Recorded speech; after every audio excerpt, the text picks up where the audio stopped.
যতীন্দ্র দাস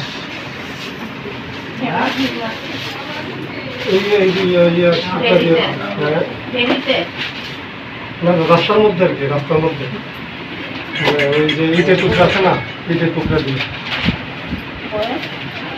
বয়স 40। যার জন্য ডিলেট আছে এখানে ভেজাল হয়েছে হেয়ার মাঠে।